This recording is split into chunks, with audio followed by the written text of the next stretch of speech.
الحمد للہ رب العالمین والصلاۃ والسلام علی رسول اللہ۔ دینی لحاظ سے گھر کیسا ہو؟ دیکھیں، گھر کی جو تعمیر کا مطلب یہ نہیں ہوتا کہ روٹی کپڑا مکان، یہ نہیں ہے، بلکہ دینی لحاظ سے گھر کیسا ہو۔ بعض لوگوں کا گھر کو بنانے میں ہی ساری زندگی ختم ہو جاتی ہے، دن رات وہ محنت کر رہے ہوتے ہیں گھر بن جائے گا، لیکن گھر بھی اللہ کی نعمت ہے۔ بعض لوگ روڈوں پہ رات گزارتے ہیں، ان کی زندگی گزرتی ہے، کتنا مشکل ہے۔ تو اس نعمت کی قدر اور ہمیں احساس کرنا چاہیے۔ فتنوں کے زمانے میں گھر بہترین جگہ ہے، ٹھیک ہے نا؟ لیکن ہم بات کر رہے ہیں کہ گھروں کی روحانی تعمیر، دینی تعمیر ہمیں کیسے کرنی چاہیے۔ ویسے تو کنسٹرکشن، گھروں کو بنانا، بلڈنگ بنانا، گھر بنانا لوگ سمجھتے ہیں، لیکن وہ تو چلیں بن جاتے ہیں پیسے لگا کے، ہر کوئی بنا لیتا ہے۔ لیکن گھروں کے اندر جو دینی ماحول ہے، جو روحانی تعمیر ہے، تقوی، ایمان پر، گھر کو قرآن اور سنت سے بات کرنا، گھر والوں کو نماز کا حکم دینا، گھر میں نماز کا اہتمام کرنا، سنت کا اہتمام کرنا، قرآن پڑھنے کا اہتمام کرنا ترجمے کے ساتھ، یہ ہے گھر کی اصل تعمیر، روحانی تعمیر، دینی لحاظ سے، تقوی کے لحاظ سے۔ تو یہ ہم بات کر رہے ہیں کہ جو گھروں میں مسائل بن جاتے ہیں تو اس کو ہم پیار سے حل کریں، غصے سے حل نہ کریں۔ اس سے بھی گھر خراب ہوتے ہیں، جو بھی اگر آپ حل کرنا چاہتے ہیں غصے سے، تو بات طلاق تک بھی چلی جاتی ہے۔ نبی علیہ السلام نے فرمایا اپنی زبان کو کنٹرول کریں، ورنہ دنیا بھی برباد اور آخرت بھی۔ انسان جہنم میں جا سکتا ہے زبان کو کنٹرول نہ کرنے سے۔ زبان کو کنٹرول کریں، خصوصی گھروں میں لوگ معمولی چیزوں پہ نا جڑ رہے ہوتے ہیں، گھروں میں درگزر سے کام نہیں لیتے۔ درگزر سے کام لیں، درگزر کریں، اس کی بڑی اہم ضرورت ہے۔ حدیث ہے درگزر سے کام لو، جہلوں سے راز کرو۔ دنیا کے معاملے میں درگزر کریں، دین کے معاملے میں آپ بات کریں، غلط کام کر رہا ہے بات کریں۔ اسی طرح اگر میاں بیوی میں اختلاف ہو جائے، دوسرے جو لوگ ہیں ان تک بات نہ جائے، خود ہی حل کرنے کی کوشش کریں۔ بعض لوگ باتیں آگے پھیلا دیتے ہیں، اس سے بھی مسئلہ اور خراب ہوتا ہے۔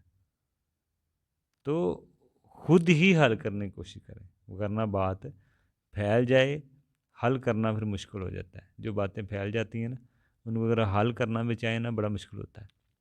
دوسرا، ایک دوسرے کے حقوق جانیں، سیکھیں، سمجھیں، پھر ہی آپ بیوی شوہر کے حقوق دے گی، شوہر بیوی کے، دونوں ایک دوسرے کے حقوق پھر ہی دے سکتا ہے۔ کیا اللہ نے ہم پہ حق رکھے ہیں ایک دوسرے کے؟ میاں بیوی ایک دوسرے کا احترام کریں، عزت کریں۔ احترام عزت نہ کرنے کی وجہ سے بھی بات کر گھر خراب ہوتے ہیں۔ ایک دوسرے کے اچھے کام میں تعریف کریں۔ ہم باہر لوگوں کی تو تعریفیں بڑی کر رہے ہوتے ہیں، لیکن گھر والوں کی تعریف ہم نہیں کرتے، بیوی کی تعریف نہیں کرتے، بیوی شوہر کی نہیں کرتی کوئی اچھے کام پہ، بلکہ گھر والے آپ کے زیادہ مستحق ہیں باہر والوں سے، کہ آپ گھر والے اگر کوئی اچھا کام کریں ان کی تعریف کریں، بیوی کی کریں، بیوی شوہر کی کریں۔ آپ باہر تو لوگوں کر رہے ہوتے ہیں، لیکن باہر والوں سے زیادہ گھر والے مستحق ہیں اچھے الفاظ کی، تعریف کی۔ اس سے گھر اچھے ہوں گے، آپ کا دل آپ کے قریب ہوں گے۔ تو اور ساتھ دعائیں بھی کریں، اولاد، نیک بیوی، یہ نعمت ہے، ٹھیک ہے نا؟ تو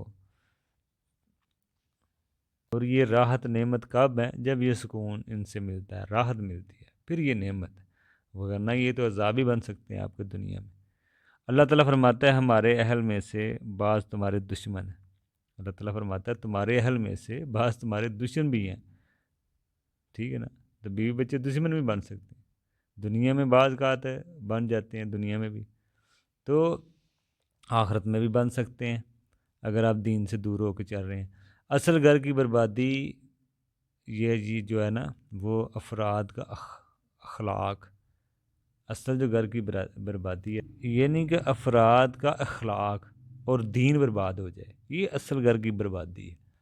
لوگوں کا اخلاق بگڑ جائیں، دین بگڑا ہوا ہے، یہ ہے اصل بربادی، گھروں کی اصل بربادی۔ یہی افراد باہر جا کر فتنہ فساد برپا کرتے ہیں۔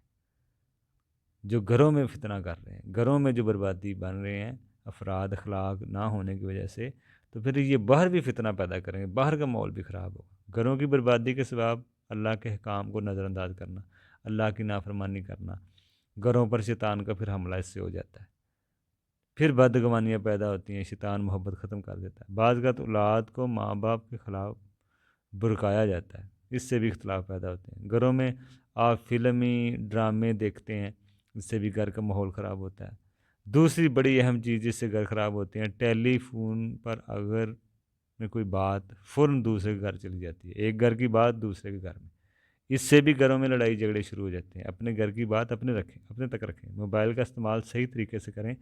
بعض کا بیوی پر جو ہے نا وہ موبائل بیوی کا مطلب کہ بیوی ہر ٹائم مطلب موبائل پہ لگی ہوتی ہے، ٹھیک ہے نا، اور بعض کا موبائل پر شوہر لگا ہوتا ہے، بیوی کے حقوق ادا نہیں کر رہا ہوتا، تو اس سے بھی جھگڑا شروع ہو جاتا ہے۔ بیوی ہر ٹائم موبائل پہ لگی ہے، شوہر ہر ٹائم موبائل پہ لگا ہے، بیوی کے حقوق وہ ادا نہیں کر رہا ہوتا، تو اگر شوہر ایک اور مسئلہ، اگر شوہر نماز پڑھتا ہو تو بیوی تلقین، شوہر اگر نماز نہیں پڑھتا بیوی تلقین کرے، اگر شوہر نماز نہیں پڑھے تو بیوی الگ بھی ہو سکتی ہے، ایسے شخص کو کافر قرار دیا گیا ہے۔ اسی طرح اگر بیوی نماز نہ پڑھے تو شوہر دوسری بیوی کر سکتا ہے، اس میں یہ کتنا اہم معاملہ ہے۔ شوہر نماز نہ پڑھے تو بیوی اس کو تلقین کرے، اگر شوہر نماز پڑھتا ہے تو ٹھیک ہے، ورنہ بیوی الگ بھی ہو سکتی ہے، کیونکہ ایسا شوہر کافر ہے۔ لیکن اگر بیوی نہ پڑھے تو شوہر کے بھی لیے جائز ہے کہ وہ اس کو چھوڑ کے ایسی بیوی نیک کرے جو اس کے دین میں اس کے ساتھ اس کی مدد کرے۔ تو یہ باتیں ہیں جو ہمیں سیکھنی سمجھنی چاہیے اور آگے بتانی چاہیے۔